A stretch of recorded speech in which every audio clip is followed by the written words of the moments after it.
Hello जी। Good morning, जय माता दी। कैसे हैं आप सभी लोग? आई होप आप सभी लोग बहुत ही अच्छे होंगे और अपनी लाइफ को बहुत ही अच्छे से एंजॉय कर रहे होंगे।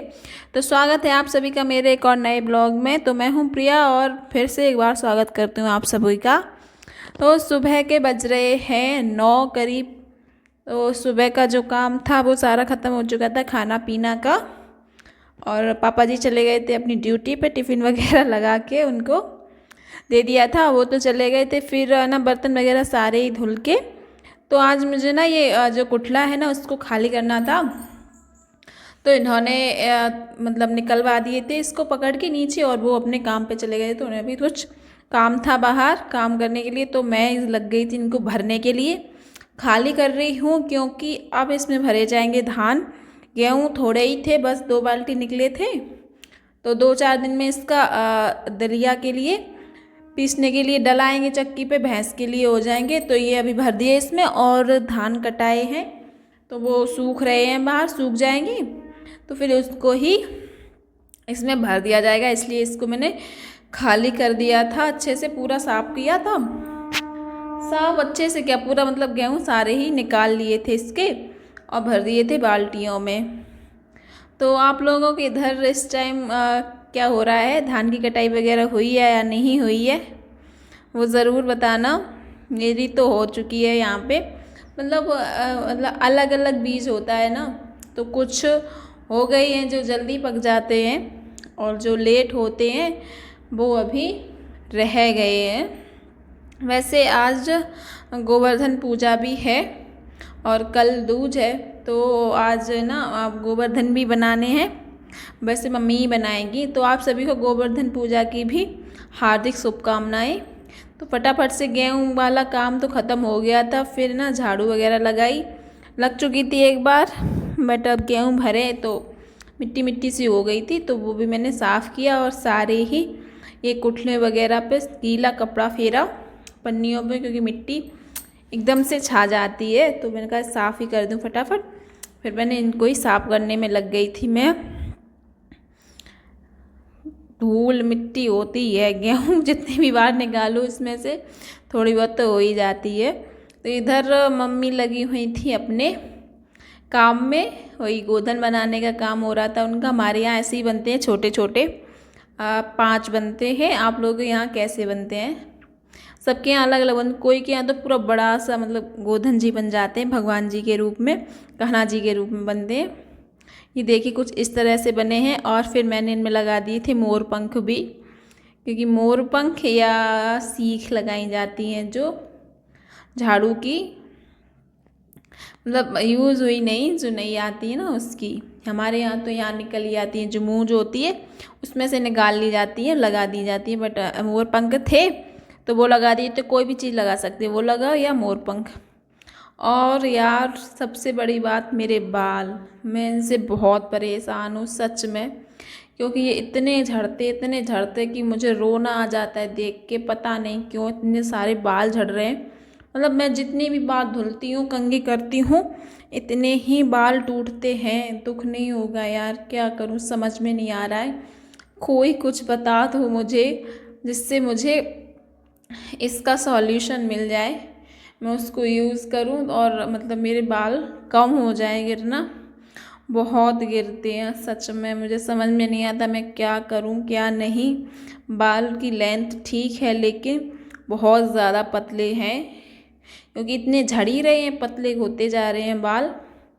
प्लीज़ अगर किसी को कुछ रेमेडी पता हो तो मुझे ज़रूर बता दें कमेंट करके। प्लीज़ प्लीज़ मेरी हेल्प कर दीजिएगा।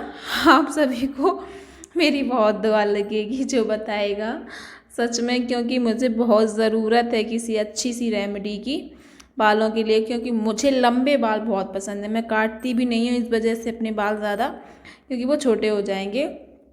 इस वजह से मुझे बहुत पसंद है और मेरे हस्बैंड को बहुत पसंद है स्पेशली।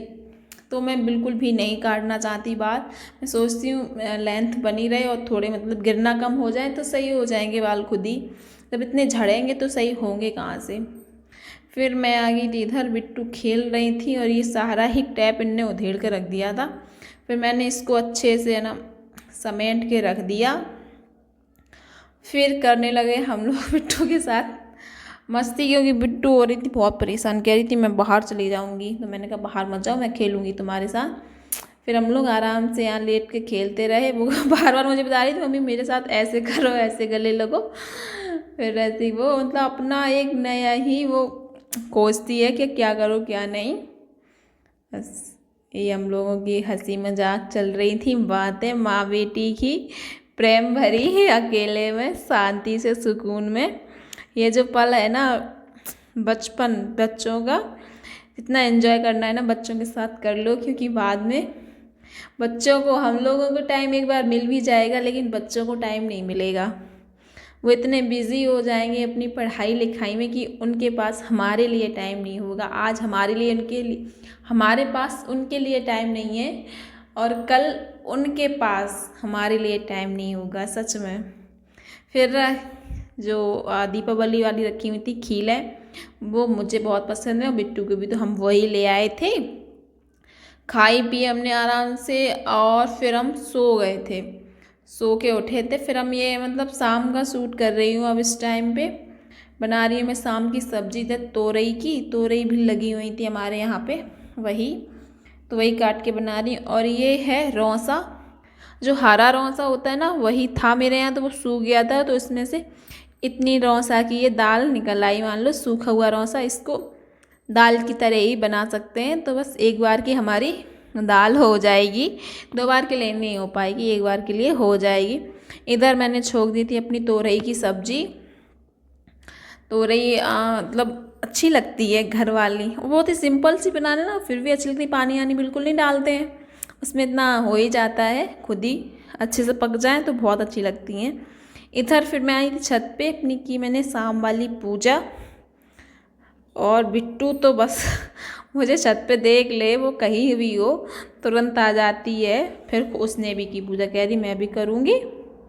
फिर उसने भी की, और वो पता नहीं उस क्या चाहिए था, कुछ मांग रही थी, मुझे अभी याद नहीं आ रहा है। कुछ के लिए आई थी वो। मैंने कहा चलो चल रही हूँ, पहले तुम चलो मैं आती हूँ। तो चलिए आप लोगों को दिखाती हूँ अपने गांव का नज़ारा।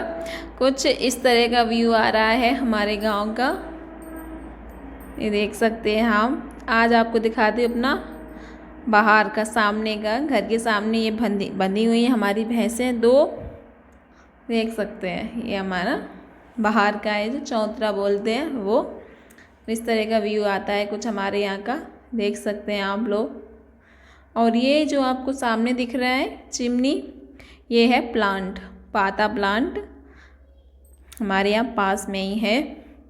फिर मैं आ गई थी नीचे, फिर यहाँ पे की मैंने गोधन जी की भी पूजा कर दी थी, उनको भी, क्योंकि ऊपर तो कर आए थे, शाम का टाइम था, सब्जी बनी हो चुकी थी। बस अब जब खाना खाएंगे सब लोग तब बनाऊंगी रोटियां। पूजा कर ली है मैंने यहाँ पे। तो आज के इस ब्लॉग में बस इतना ही हम रखते हैं, फिर मिलोगे किसी नेक्स्ट ब्लॉग में। लेकिन हेयर रेमेडी मुझे ज़रूर बता देना, अगर किसी को पता हो तो प्लीज़ प्लीज़, मैं बार बार रिक्वेस्ट कर रही हूँ आप लोगों से, किसी को भी पता हो तो मुझे ज़रूर बता देना, और वीडियो को लाइक भी ज़रूर कर देना। मिलते हैं नेक्स्ट ब्लॉग में, तब तक के लिए बाय बाय।